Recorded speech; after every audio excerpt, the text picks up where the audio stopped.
juta manusia. In one example, Salah satu contoh, there was a Western researcher interviewing people in part of the Philippines. ada seorang penyelidik atau peneliti barat yang kemudian menyelidiki di Filipina. He was shocked to find out that 83% of those prayed for experienced serious healings. Dia sangat terkejut ketika meneliti bahwa 83% daripada mereka yang berdoa mengalami penyembuhan yang serius. Even in the United States, Bahkan di Amerika, 34% of Americans claim to have witnessed or experienced divine or supernatural healing. 30% daripada orang Amerika mengklaim telah menyaksikan atau mengalami kesembuhan ilahi atau supranatural. That includes Catholics, Termasuk di dalamnya Katolik, evangelicals, Injili, and others. dan juga yang lain. It also includes non-Christians. Dan termasuk di dalamnya adalah orang-orang non-Kristen. And we talked somewhat earlier at the end of the last session about there are multiple possible causes for healings. Ya, tadi sesi sebelumnya kita sudah membicarakan bahwa ada kemungkinan yang berbeda untuk kesembuhan. But the point here is not what proportion of these claims involve divine activity. Poinnya adalah bukannya proporsi daripada klaim-klaim ini mencakupi aktivitas ilahi atau mukjizat. In fact, I think nobody would say all of these actually were miracles. Karena tidak ada orang yang akan mengatakan semua yang diklaim itu benar-benar merupakan mukjizat. But the point is, you can't start with the premise that uniform human experience excludes miracles. Tapi poinnya adalah kita tidak bisa memulai dengan suatu presuposisi bahwa pengalaman manusia yang sama itu mengeluarkan mukjizat dari dalamnya. There's simply too many testimonies to the contrary. Karena terlalu banyak kesaksian yang menentang klaim seperti itu. Millions of non-Christians have been convinced, not just Christians. Ya, bahkan jutaan daripada orang-orang non-Kristen diyakinkan, bukan hanya orang-orang Kristen. You can't just say, well, these are because of Christian presuppositions, they believe in Christian miracles. Ya, kita tidak bisa mengatakan ini hanyalah presuposisi orang-orang Kristen yang memang percaya pada mukjizat.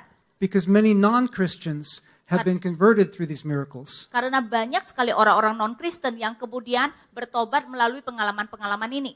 It was a prominent feature of the Korean revivals of the early 1900s. Ini adalah fitur utama daripada suatu revival kebangkitan di Korea. And for those of you who think that this would only happen among Pentecostals, most of these Christians were Presbyterian and Reformed. Kalau saudara berpikir bahwa mukjizat itu hanya terjadi di Pentakosta, maka yang kita lihat di sini adalah mereka kebanyakan adalah Presbyterian atau Reform. Ik-do Kim was one of the leaders in this. Ya, Ik-do Kim merupakan salah satu pemimpin di sini. Thousands of people were being converted as healings and exorcisms were taking place. Ya, ribuan orang bertobat ketika penyembuhan dan pengusiran setan terjadi. The Western missionaries at this time did not believe that miracles happened today. Ya, pada waktu itu misioneri-misioneri barat tidak percaya bahwa mukjizat masih bisa terjadi zaman ini. So they commissioned a study Jadi mereka memulai penyelidikan that they thought would help them calm down the Korean Christians. ya, di mana mereka berpikir ini akan memampukan mereka untuk mungkin meredakan apa yang terjadi di Kristen Korea itu. But the study ended up having to conclude that the miracles were taking place. Tetapi studi mereka malahan menunjukkan bahwa mukjizat-mukjizat itu benar-benar terjadi.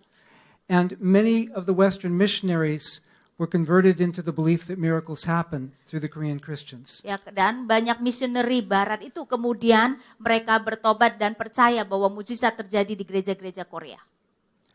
China was not listed in the countries, the 10 country survey.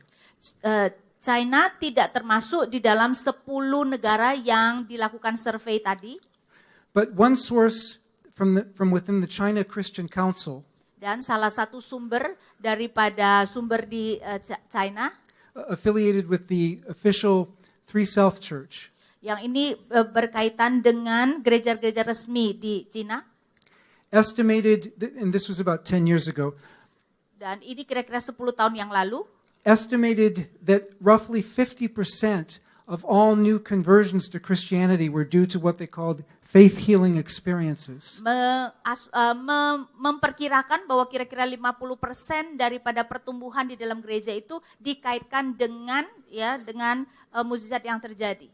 From within the unofficial house church movement, Dan dari gereja-gereja yang tidak resmi, about the same time, some estimated it was closer to 90%. Pada saat yang sama ada orang yang memperkirakan angkanya dekat dengan 90%. At least in the rural areas. Ya, setidak-tidaknya di luar, di pedesaan, bukan di kota. Now, these were not people starting with Christian presuppositions. Ini adalah bukannya orang-orang yang memulai dengan presuposisi Kristen. These were people who were not Christian, Ini adalah orang-orang non-Kristen but who were willing to abandon centuries of other traditions yang kemudian bersedia meninggalkan tradisi-tradisi yang sudah ratusan tahun to believe in Christ because they saw something supernatural. untuk percaya kepada Kristus karena mereka melihat sesuatu yang bersifat supranatural. Now, many of these people most of them probably already believed in the supernatural. Mungkin sebagian dari mereka memang sudah percaya kepada supranatural, But what they saw was something so out of the ordinary that it convinced them to change and believe tetapi in apa yang Christ. mereka lihat itu begitu luar biasanya sehingga meyakinkan mereka untuk bertobat. There was a 1981 study, Ada suatu studi pada tahun 1981, a survey of non-Christians in Chennai, ya, yaitu suatu penyelidikan mengenai non-Kristen di Chennai, and 10% of the non-Christians in Chennai who were surveyed dan 10% daripada orang-orang non-Kristen di Chennai dilakukan survei, said that they had experienced healing when someone prayed for them in the name of Jesus. mengatakan bahwa mereka mengalami penyembuhan ketika orang lain mendoakan mereka dalam nama Yesus. Now, with all of these surveys, we don't really know what the exact percentages should have been. Ya, dengan semua survei ini kita tidak tahu secara tepat persentase yang ada.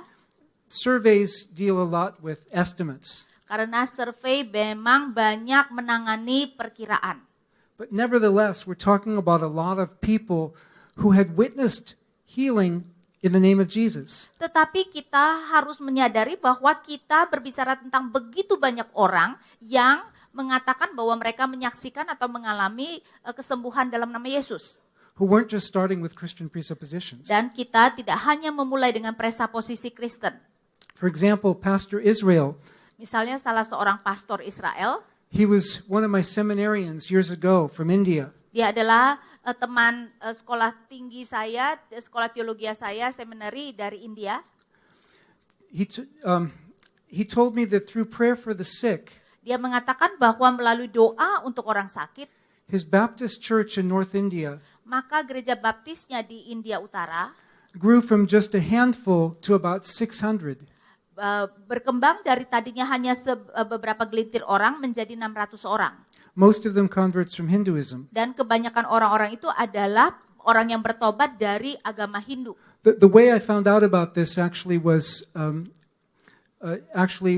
time when I talked with them in the room where this picture was taken. Yes, saya bisa menemukan ini karena suatu waktu saya berbicara dengan dia di suatu ruangan di mana foto ini diambil. I came in, I had a very bad headache. Ya, saya datang dengan rasa sakit kepala yang serius. He said, "Oh brother, let me pray for you." Dan mengatakan, "Oh saudaraku, biarlah aku mendoakan kamu." He prayed for me Dan dia berdoa bagi saya and nothing happened. dan tidak ada sesuatu yang terjadi. And I said, it's because I don't have any faith. Dan saya berkata itu karena saya tidak beriman. He said, "No brother, it doesn't work here." Dia mengatakan, saudaraku tidak bisa terjadi di sini. He said, "Everybody I pray for in India gets healed." Ya, karena semua orang yang saya doakan di India sembuh. Because these precious Hindu people that God loves so much, Itu adalah karena orang-orang India yang begitu berharga di mata Tuhan, yang Allah begitu kasihi. they haven't had the chance to believe about Jesus. Mereka belum mempunyai kesempatan untuk percaya kepada Yesus. And so God lavishes healing on them to show them His love. Karena itu Tuhan menumpahkan penyembuhan kepada mereka untuk menunjukkan kasih-Nya. He said, "Brother, if you come to India and pray for them, they'll get healed." Dan dia mengatakan, saudaraku, kalau kamu pergi ke India, kamu berdoa bagi mereka, mereka akan sembuh. I got nervous. Saya menjadi gugup. This is another student from India who was at Asbury, where I Dan teach ini now. adalah salah satu mahasiswa dari India yang lain di Asbury. He's now doing his Ph.D. Dan sekarang dia sedang masuk dalam program Ph.D.-nya. He worked with a man named Barry Malto. Dan dia bekerja sama dengan seorang yang bernama Barimoto. And not only Barry told him the story, but everybody locally knew the story. Ya, Barry memberitahukan kisah ini, tapi sebenarnya semua orang lokal tahu tentang cerita ini.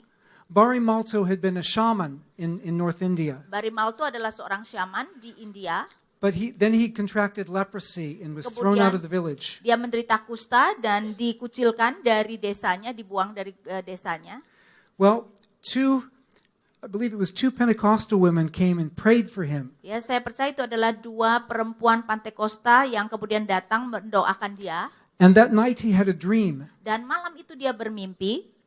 And Jesus appeared to him in the dream and touched him and healed him. Dia bermimpi bahwa Yesus datang kepada dia di dalam mimpi itu dan menyentuhnya dan menyembuhkannya. The next day he found himself healed. Dan esok harinya dia menemukan dirinya sudah sembuh.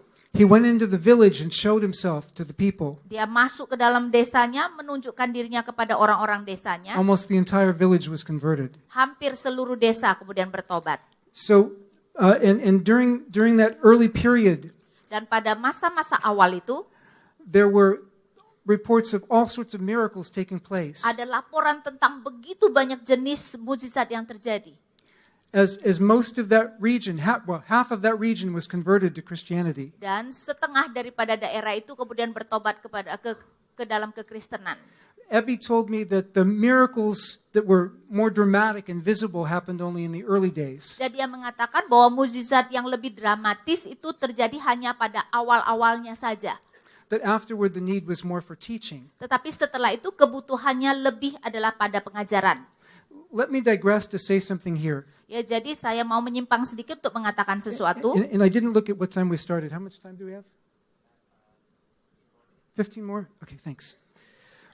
I would make a distinction Saya akan membuat perbedaan between when the Bible talks about signs and wonders ketika Alkitab berbicara tentang tanda-tanda dan mukjizat, and when it talks about gifts of healings. dengan ketika Alkitab berbicara tentang karunia menyembuhkan. If God answers our prayer and we get better, Dan kalau Allah menjawab doa kita dan kita menjadi lebih baik, sembuh, it's God's gift whether it's dramatic or not. itu adalah karunia dari Allah, apakah secara dramatis atau tidak. If it happens gradually, Apakah itu terjadi secara perlahan, if God uses medicine, atau Allah memakai obat, if God uses the natural healing within our bodies, atau Allah memakai tubuh kita untuk menyembuhkan secara alami, it's still God's blessing. itu tetap merupakan berkat Allah. But to get people's attention for the gospel, Tetapi untuk menarik perhatian orang supaya kemudian mereka tertarik pada Injil, God will often do dramatic things. maka Allah akan sering melakukan hal-hal yang dramatis. Now, sometimes he'll do dramatic things just because that's the only way to get the person better. Ya, kadang-kadang memang Allah melakukan hal yang dramatis karena itu satu-satunya cara untuk membuat orang itu sembuh. But these happen most often where the gospel is going forth in new areas. Tetapi ini paling banyak terjadi ketika Injil masuk ke daerah yang baru. I have some friends, Saya mempunyai beberapa teman and they were longing to see God do miracles. yang mereka begitu rindu untuk melihat Allah melakukan mukjizat. They were longing to see revival. Mereka rindu melihat kebangkitan. And so they said, where are we most likely to see this happen? Dan kemudian mereka bertanya, di mana kemungkinan terbesar kita bisa melihat hal-hal ini terjadi? And they studied the Bible, Dan mereka meneliti Alkitab, and they said, if we go among the poor, dan mereka berkata, kalau kita masuk ke dalam wilayah orang-orang miskin, and among those who haven't had the opportunity to hear the gospel yet, dan masuk ke dalam daerah di mana orang belum mempunyai kesempatan mendengarkan Injil, they labored for years and saw no miracles. ya mereka berusaha bertahun-tahun dan tidak melihat adanya mukjizat. But then suddenly in 1 week, Tetapi mendadak di dalam 1 minggu, 3 blind people were healed. ya 3 orang buta disembuhkan. And then the healings multiplied after that. Dan setelah itu penyembuhan multiple berganda setelah itu. You say, why didn't it happen before? Dan kenapa tidak terjadi sebelumnya? My guess is Dugaan saya adalah that sometimes God wants us to see both before and after Kadang-kadang Allah mau kita melihat apa yang terjadi sebelumnya dan sesudahnya. So we understand that we aren't the one who does the miracle. Sehingga kita mengerti bukan kita yang melakukan mukjizat tersebut. We were doing the same thing before and the same thing after. Karena kita melakukan hal yang sama sebelumnya dan sesudahnya. Just seeking to serve God faithfully. Ya, di mana kita mencoba untuk melayani Tuhan dengan setia. But the name of Jesus does the miracles. Tetapi nama Yesus yang melakukan mukjizat tersebut. And Jesus gets the credit. Ya, dan Yesus yang mendapat kredit.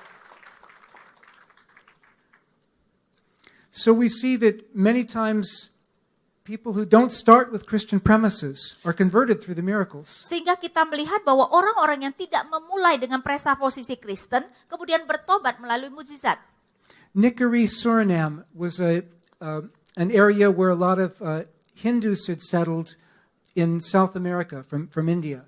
Ya, jadi di Keris Suriname adalah tempat di mana banyak orang yang dari India kemudian datang untuk tinggal di sana di Amerika Latin. My friend Douglas Norwood was there when these events took place. Ya, teman saya Douglas Norwood ada di sana ketika peristiwa ini terjadi. He told me that after a couple hundred years of ministry, there were only a few hundred Christians. Dia mengatakan bahwa setelah pelayanan kira-kira 200-an tahun di sana, hanya ada beberapa orang Kristen saja. There were a number of different denominations. Ada beberapa denominasi yang berbeda. And they were all fighting each other to get the same church members. Dan semua denominasi itu saling bertentangan untuk mendapatkan domba-domba. But while he was there, the Christians came together. Tetapi ketika dia di sana, orang-orang Kristen kemudian bersatu. They said, God, forgive us for being divided. Dan mereka berkata, Tuhan ampuni kami karena kami selalu berselisih. They wept and they repented. Mereka meratap dan mereka bertobat. And God poured out His Spirit on them. Dan Allah menumpahkan rohnya pada mereka. They got excited for the gospel. Mereka kemudian begitu bersemangat untuk Injil. That evening they went out and began preaching the gospel to people outside. Malam itu mereka pergi keluar untuk kemudian mengabarkan Injil kepada orang-orang di luar. And people came and gathered at this church. Dan orang-orang datang berkumpul di gereja ini. They said, how can this be happening? The churches have been so dead for years. Dan mereka bertanya, bagaimana ini mungkin bisa terjadi? Karena gereja itu seperti udah mati di dalam bertahun-tahun itu. There was this one elderly skeptic. Ada seorang tua yang skeptik. For years, well actually for his whole life, one of his arms had been paralyzed. Ya, di mana seumur hidupnya boleh dikatakan tangannya lumpuh. And as he's challenging the Christians, dan ketika dia menantang kekristenan, he said, I defy this Christian God. Dia mengatakan, saya menantang Allah Kristen ini. His hand shot up in the air. Dan tangannya tahu-tahu sudah mengangkat ke udara. He looked at it. Dan dia melihat tangannya. He was converted. Dia bertobat. Other people looked at it. Dan orang lain melihatnya. They were converted. Mereka bertobat. And this was the beginning of a people movement. Dan itulah permulaan daripada gerakan masyarakat di sana. Among the people of Nikari, Suriname. Ya, di antara orang-orang di Nikari, Suriname. Over the next few years. Di dalam beberapa tahun itu. Tens of thousands of people became followers of Jesus. Puluhan ribu orang kemudian menjadi pengikut Kristus. This people movement is widely documented. Dan gerakan masyarakat ini, gerakan orang-orang ini merupakan sesuatu yang didokumentasikan. And my friend was there when it happened. Dan teman saya ada di sana ketika itu terjadi. J.P. Moreland points out that the rapid evangelical growth in the past 3 decades mengatakan bahwa pertumbuhan Injili yang cepat di dalam 3 dekade terakhir, up to 70% of it has been intimately connected with signs and wonders. Ya, kira-kira 70% dari itu berkaitan erat dengan tanda-tanda dan mukjizat. Even before those 3 decades, bahkan sebelum 3 dekade itu, there was a Fuller Seminary thesis that checked scores of other missionaries' reports. Yaitu ada suatu tesis di Fuller yang mensurvey mengenai laporan-laporan yang ada. He surveyed over 350 different dissertations and theses about where the church was growing in the world. Dan dia mensurvey 350 tesis yang mewakili kebanyakan gereja di dunia. He couldn't use most of it in his thesis because it would have made it too long. Dia tidak bisa memakai kebanyakan daripada tesis ini karena akan membuat tesisnya terlalu panjang. Again, it's not exclusively, but most often, Dan sekali lagi, bukan secara eksklusif tetapi sering sekali terjadi for groundbreaking evangelism in relatively new areas. ya bahwa mukjizat ini terjadi untuk penginjilan awal dari tempat-tempat yang tadinya tidak pernah diinjili. Of course, God is God. God may answer prayer anywhere, Tentu saja Allah adalah Allah, Dia dapat menjawab doa kita di mana saja. but we can expect special signs, especially when evangelizing unevangelized regions. Ya, tetapi kita bisa mengharapkan banyak tanda-tanda dan mukjizat terjadi, terutama ketika kita datang menginjili ke area-area yang belum pernah diinjili. Now, this is also true in the past. Dan ini juga sebenarnya terjadi pada masa lampau. Many of the church fathers claimed to be eyewitnesses of healings and exorcisms that were converting many people to faith in Christ. Banyak sekali bapak-bapak gereja mengklaim mereka menjadi saksi mata daripada penyembuhan dan pengusiran setan yang mempertobatkan